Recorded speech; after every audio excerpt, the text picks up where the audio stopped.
Ito ay isang bagay na dapat nating malaman para hindi po maubos ang ating pinaghirapang pera. We should learn to have a protection. Bakit po? Dito po sa example na lang is sa sasakyan po. Ang example, best example po yan ay ang sasakyan.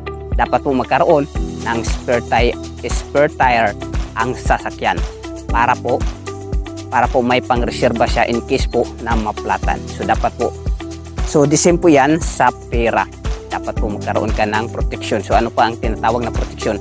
Halimbawa po yan ang insurance. Dapat po magkaroon ka ng insurance kung gusto mong hindi maubos ang iyong pinaghirapang pera.